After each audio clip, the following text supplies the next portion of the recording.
नामदेवरायाचं आणि देवाचं ठरलं. म्हणे नामा, तुलाही माझ्याशिवाय करमत नाही आणि मलाही तुझ्याशिवाय करमत नाही. मग आपल्या दोघांमध्ये एक करार करायचा. काय करायचा? तू मला सोडून कुठे जायचं नाही आणि मी तुला सोडून कुठे जाणार नाही. बघा, असा करार केला. पण काही दिवसांनी माऊलींना इच्छा झाली तीर्थयात्रा करण्याची. तीर्थयात्रेला गेलं पाहिजे. भूतलावरचे तीर्थ पहावे नयनी, किंवा जवळ हे सकळ सिद्ध आहे, हात चालावया पाय, तव तू आपुले सोहित पाय, तीर्थयात्रे जाये चुकू नको. हाताचं भूषण आहे दान करणे, कंठाचं भूषण आहे नामस्मरण करणे, आणि हृदयाचं भूषण आहे ब्रह्मनिष्ठा धारण करणे. पायाचं भूषण आहे तीर्थयात्रा करण्यामध्ये. बघा, माऊलींना इच्छा झाली तीर्थयात्रा करण्याची. सोबत कुणाला न्यायचं? नामदेवरायाला न्यायचं ठरवलं. माऊली नामदेवरायाकडे आले. नामदेवा, तीर्थयात्रेला जाण्याची इच्छा आहे. नामदेवराय म्हटले, चांगली गोष्ट आहे, तुम्ही यावं अशी अपेक्षा आहे. नामदेवराय म्हटले, मी येऊ शकत नाही. का? कालच देवाचं आणि माझं ठरलंय, मी देवाला सोडून कुठं जायचं नाही आणि देवानं मला सोडून कुठं जायचं नाही, मी येऊ शकत नाही. माऊलींना वाटलं आपण पांडुरंगाची परवानगी घ्यावी, मोठ्या मालकाची. माऊली पंढरपूरला आले. पांडुरंगा, तीर्थयात्रेला जाण्याची इच्छा आहे. भगवंत म्हणे, चांगली गोष्ट आहे, सोबत नामदेवरायांना घेऊन जाण्याची इच्छा आहे. भगवंत म्हणे, मग जा ना घेऊन. नामदेवराय असे शेजारीच उभे होते. बघा, नामदेवराय म्हणतात, देवा, कालच आपलं ठरलं, तू मला सोडून कुठे जायचं नाही, मी तुला सोडून कुठे जाणार नाही, आणि आज खुशाल जा म्हणता. एकनिष्ठता कशी आहे बघा. हा, मी तुम्हाला सांगतोय, माऊली आल्याच्या नंतर मला नाही म्हणता येत नाही, तुम्हाला जावंच लागेल. नामदेवरायाच्या डोळ्यातून अश्रूच्या धारा वाहू लागल्या. आणि नामदेवराय देवाला काय म्हणतात बघा, देवा, तुमची आज्ञा म्हणून मी तीर्थयात्रेला जातो, पण माझी पण एक अट आहे. काय? पूर्ण भारताचं भ्रमण करेन, प्रत्येक तीर्थक्षेत्रापर्यंत जाईन, सभा मंडपात जाईन, मंदिरात जाईन, गाभाऱ्यात जाईन, पण त्या गाभाऱ्यात गेल्याच्या नंतर जगाच्या पाठीवर जर तुमच्यासारखा देव दिसला नाही तर त्याचं दर्शन सुद्धा घेणार नाही. बघा, मी नेघे मी तयाचे दर्शन, नेघे मी तयाचे दर्शन, नेघे मी तयाचे दर्शन, नेघे मी तयाचे.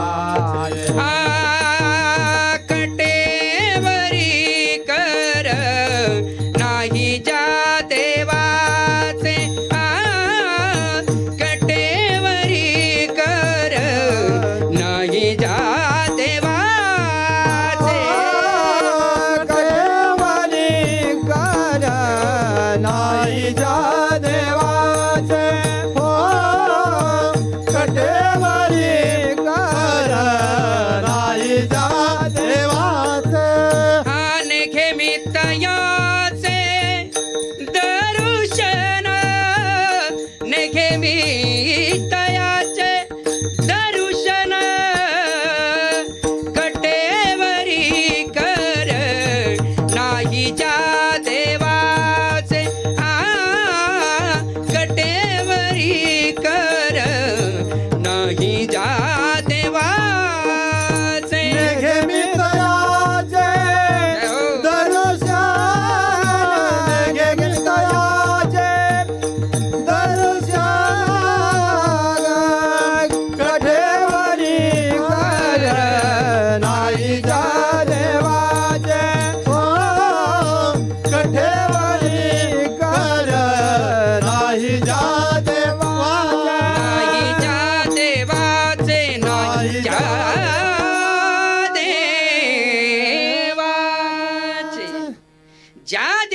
वाटेवर कर नाही त्याचं मी दर्शन सुद्धा घेणार नाही बघा. आणि ते तुकोबार आहे आज देवीला का शरण जातात. हा किंवा जगद्गुरु तुका अवतार नामायाचा आणि संप्रदाय सकळांचा येथून या. अरे तुकाराम महाराज म्हणजे नामदेवरायांचे अगोदरचे अवतार, पुढचे अवतार, बरोबर आहे का नाही. मग तुकाराम महाराजाला माहित नाही का मागच्या अवतारात प्रतिज्ञा केली की पांडुरंगाला सोडून मी इतर कोणाला शरण जाणार नाही. आणि आज मी जर शरण गेलो तर माझ्या एकनिष्ठतेत बाधा येणार नाही का. तर ऐका, जगद्गुरु श्री तुकोबाराया देवीला शरण जातात, त्यांच्या एकनिष्ठतेत सुद्धा बाधा येत नाही. दोन्ही गोष्टी खऱ्या कशा महाराज ऐका सांगतो, भजन करा. विठ्ठल विठ्ठल विठ्ठल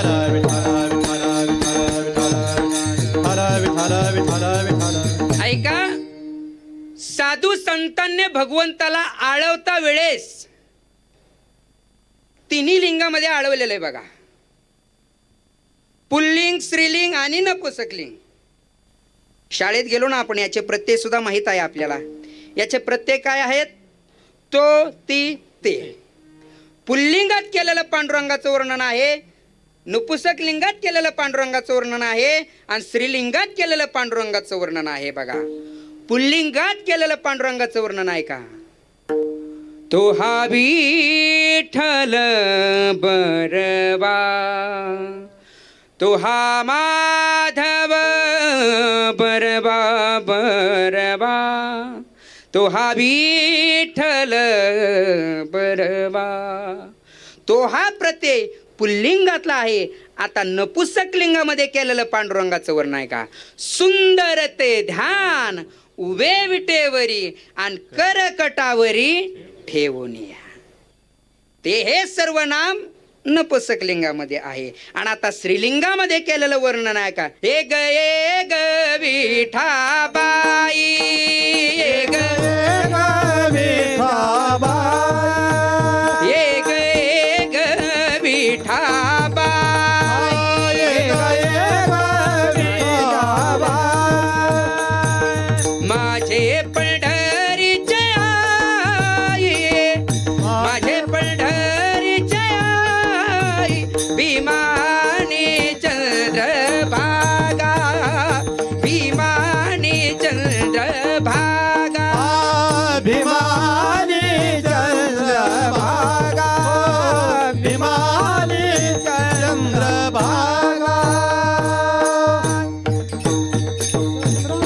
रूपक स्त्रीचं केलं, वर्णन मात्र पांडुरंगाचं आहे बघा. असे कित्येक प्रमाणात आहे बघा. रंगा येई ओ येई, रंगा येई ओ येई, विठाई किठाई कृष्णाई कानाई, रंगा येई ओ येई, रंगा येई.